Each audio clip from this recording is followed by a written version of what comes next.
We have to stay there. So. So it's out of the.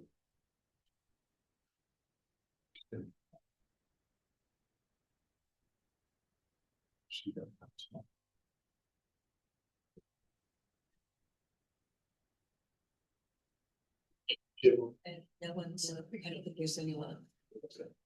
There's nobody voted for it. So, okay, it is 7:46 a.m. on December 10th, 2025. We'll call to order the Southwest Indiana Regional Development Authority meeting. And for the record, Jenna Rickard, Evan McBeth, Jason Puckett, and Bethany Van Higgins are present in person. No members are attending virtually. And there's no one else joining virtually. So welcome, thank you for joining on this beautiful Southwestern Indiana morning. First item is the secretary's report. The minutes were emailed in your packet. There's also a copy at the table. Stuart, motion. Motion for approval. Second. Motion by Evan, second by Jason. Any discussion? Comments? Hearing none. All those in favor? Aye. Aye. Opposed, nay.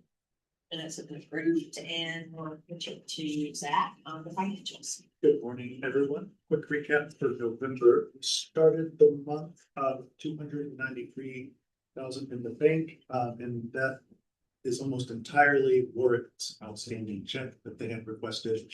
Steve Raleigh asked for an amended check with a slightly different payee. So we're waiting to get that check back from him so we can make sure his check. That's been communicated to him that we get that check back.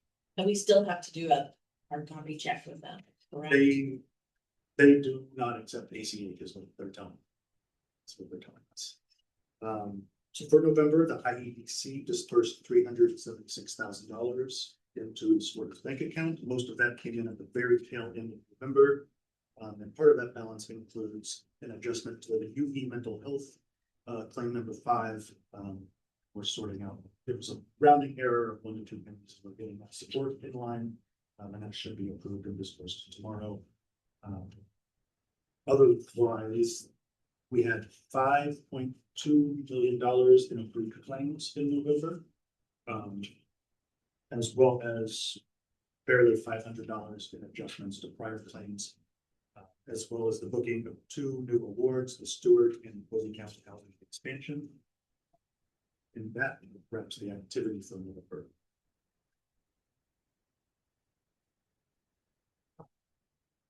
Any questions for that? Second. Motion by Jenna, second by Evan to approve the financial report. Any other questions or discussion? Hearing none, all those in favor, say aye. Aye. Opposed, nay. Financials have been approved. Under new business, we have a couple more pre-commitment letters. Yes, we have 2 pre-commitment letters. We have Crawford Door redevelopment as well as a pre-commitment letter for Franklin Street lofts. So if I could get a motion to accept those and authorize me to sign. Motion for approval. Second. As a reminder, both of these projects were pairing LEI Plank with our Ready Dollars to really. Okay, a motion by Evan, second by Jason. Any further questions or discussion? Hearing none, all those in favor, say aye. Aye. Opposed, nay. And motion is carried. And Arts and Culture Strategic Plan. Yes, you should have received the Arts and Culture Strategic Plan. This is a strategic initiative kind of partnered with the Lilly Endowment. It was funded by the Lilly Endowment and partnered with the Indiana Arts Council, really kind of driving this strategic plan throughout the region. So we all had, each region had individual plans that were proposed. It does leverage our community's, arts and culture, as well as the history and some of the outcomes that they defined, that Hunden defined, that were needed within our region. So those key outcomes, just to highlight, were the mid-size entertainment venue, really trying to propose around 300 to 700 seats that They felt it was needed more permanent festival grounds, as well as expanding visual arts throughout our community, whether that's in murals or interactive pieces and sculptures, as well as they thought region would benefit from having a centralized promotion and marketing, really having kind of, whether that's online or a digital platform, of making sure that we house all the information of what's going on in our region in one centralized location. So what we're needing today is kind of more of an action to be able to kind of progress that this is our region's culture plan. So we're just kind of affirming the report as submitted, and what's the next step? So then, well, if we approve it, the LEI and the Arts Council there will open up in January opportunities for developers or projects to be approved that support our region's plan. So it would have to fall in line with those outcomes. It could be a project couldn't be proposed or get approved that didn't fall in line with the outcomes that we have within our arts and culture plan. Do you believe that the Coliseum will be one of the early?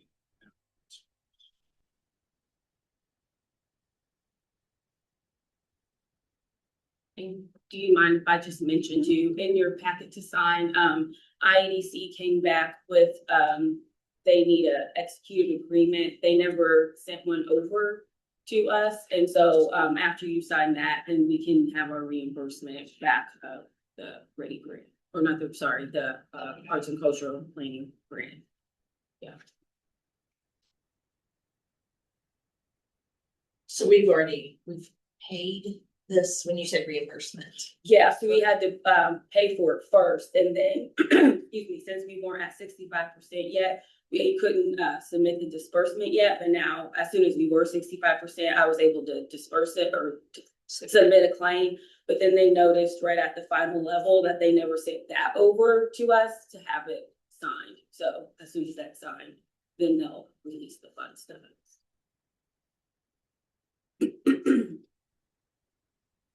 When is it sent out? Friday. But not with the package. Mhm. It was with the package. Yeah, there's a, I put a link. Oh, wasn't it? Yeah, because it's like 80 pages. It's not a. Never mind. There is a summary there. Why you didn't push the button? I did. Okay. And done very much in side by side with the Indiana Arts Commission. So. Yeah, and it will highlight too a lot of the work that we're doing along our riverfront, really kind of partnering with a lot of the initiatives that we're doing, here as well as within the region. And Hunt Partners, is a name you've probably seen before. They've looked in our community several times. They're really focused on kind of the economic development aspects of arts, tourism. Does that sound about right, Lloyd? Yes. Yeah. That really one reason why we went with them was their emphasis on the economic development outcomes of these kinds of businesses. So the CVB's probably used them 2 or 3 times over the decades. Yeah, they were used for the Doubletree Hotel, and I'm sure other many others.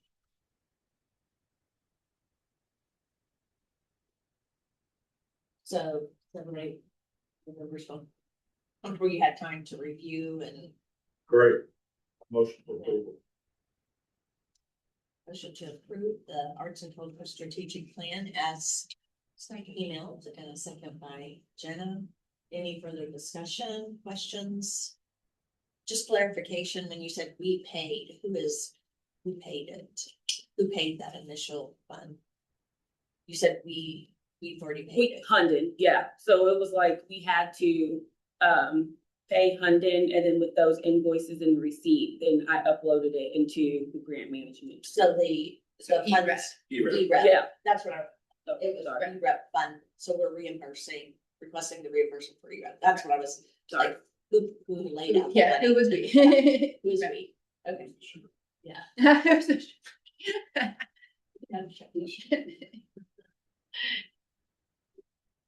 I'll never look at the same.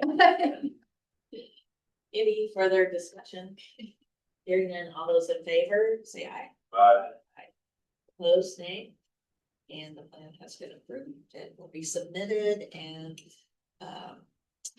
then I'm sure that we probably included an agreement or authorization when we filed, but can I get a motion to authorize me to sign the grant agreement? So moved.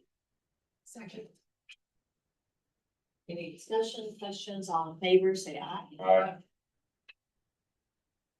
Aye.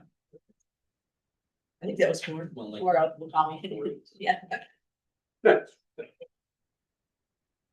Okay, we have an amended claim voucher. This is an informational item. You'll see the, what was approved and the new amount was $4,000 less. So we approved a higher amount. So what was paid, and was that just, We took off kind of an ineligible expense looking over the claim, so it was an ineligible expense that wasn't on the original budget. so approval was for higher, so we're good there. And then under claim vouchers, if you'll look through A through H and let me know if you have any that you have conflict with, we can pull that out separate. If anybody has any conflict with any of those. Okay. Good.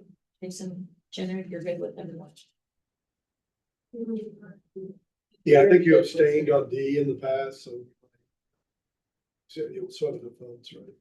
I pulled D out, voted separately. D, B is a point, B is your point, square part. So Mount Vernon Riverfront wasn't yours as well. I said D. The foundation, I knows that. Yeah. So was it B, not D? Okay. Yeah. B. Okay. Okay, so let's, we could read into the minutes, A, then C through H. Project 132, the admin fee for the month of September through November, $78,000. And then project 203, Harvey's Loft, claim number 6, $509,605.59. Project 302, Ward County Sports Complex, claim number 6, $352,165.50. Project 210, Mount Vernon Land Acquisition, claim 6, $1,848. And the USI Nursing Expansion, Project 502, $33,055.25. Project 602, Downtown Evansville Riverfront, claim 19, $110,701.34. And project 601, Riverfront Planning and Activation, claim 25, $3,018.89. With a zero remaining. Is there a motion to approve the claim vouchers as read into the record, also available on the screen and in writing in the meeting? Motion to approve. Jason, motion. Second, right. Jenna, all those in favor, say aye. Aye. Aye. Aye. Opposed? So we have unanimous, and then we have claim voucher B. Project 309, Center Point Square, claim 5, $28,555. Motion to approve. Second. Motion to approve, the claim for 309 Center Point Square Park. All those in favor, say aye. Opposed and abstain. So 3 in favor, 0 against, and 1 abstention.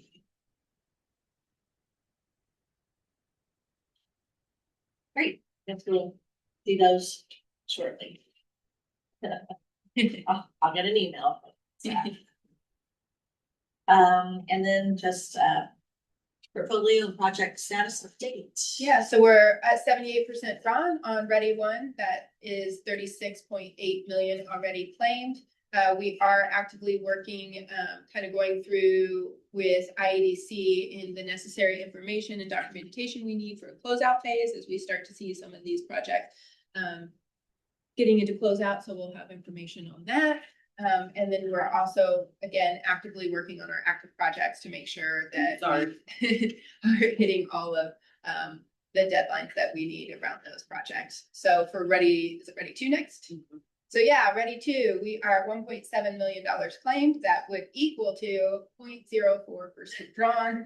So we are actively making sure that these projects are in compliance and approved to move forward into those projects being able to submit claims when needed. Do we consider everyone in one currently in compliance? We have a couple projects for Ready 2 that we're working with and just making sure that they're getting, yes, in compliance. Necessary information, memos, and financial statements.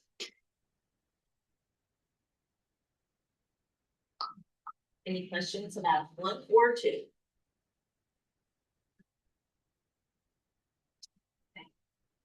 So great work, the staff on getting us to the point we're at, 78%. That's So just a brief overview again of where we stand with our Ready 2 portfolio of $45 million that have been invested into our region, really looking at generating direct and indirect jobs of making sure that that's over 6,800, not just kind of first year construction, but how that spans out, how that trickles throughout our community.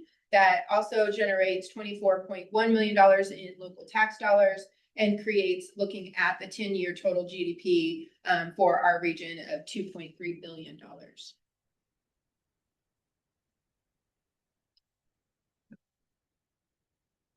With a B. With a capital B. We'll go over our dates. It'll be in 2026 or 2025. And I think we approved those at the last meeting, so publication of those or the notice for those has been sent out. Do you know? Yes. Okay, so we're good on our notices. Just if any of those come up and you cannot be here, you'll just let staff know. And so we can adjust if necessary if we don't have one person. Anything else? Josh? All good. Anybody? No. Okay, we'll have disbursements this Friday from the ITDC. Is there a date next week that will have preferable that you be available for improvements? I'm in all any. Good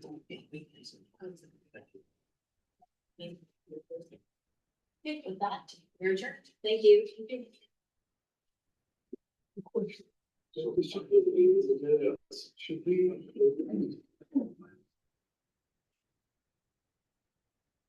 Yeah, it's a PowerPoints. I think we have to, I think you need to keep the, Seems funny. oh, in the minutes.